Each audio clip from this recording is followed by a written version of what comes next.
morning guys. Ayusin natin yung tangkal sa itik. Nilipat natin ang itik dahil lalagyan natin dito natin ilalagay ang ating mga shamu, yung mga reserve natin na mga gagawin natin na mga himungaan or for production natin. Dito natin ilagay itong ginagamit.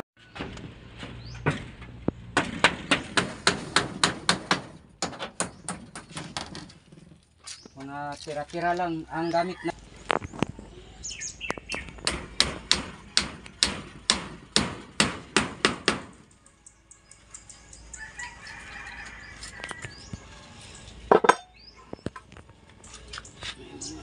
Bigas bubulutin, tatayin. Pasensya na sa aping hindi tayo nagdamit guys dahil sobrang init. Mainit talaga. Pasensya na. Recycle lang ang ginagamit natin dito na mga gamit sa ating drawing pin, sa ating shamu.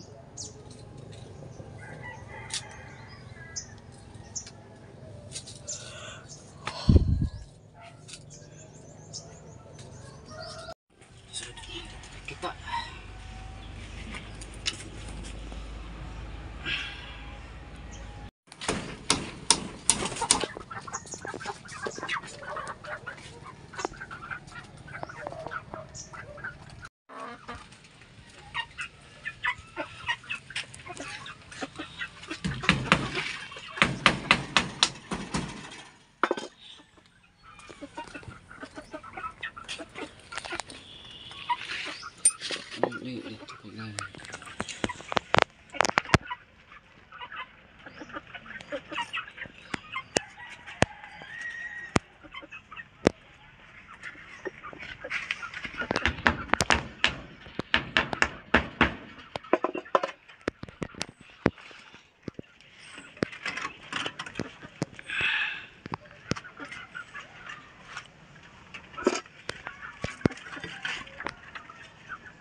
dito tayo dadaan pag maglagay tayo ng bahog.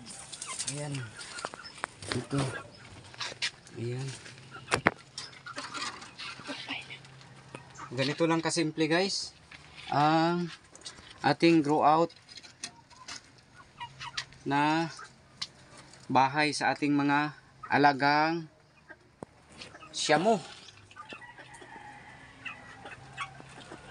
Recycle lang ang ating ginagamit ng mga materialis.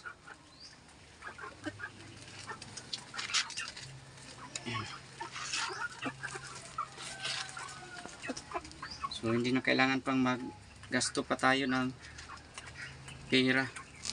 So yung mga neat na mga ayan ang ginagamit natin, yung mga luma. So ayan na. So malaki-laki na ang kanilang area. Maglagay na tayo ng kanilang pakainan at saka tubig, ang kanilang tubig.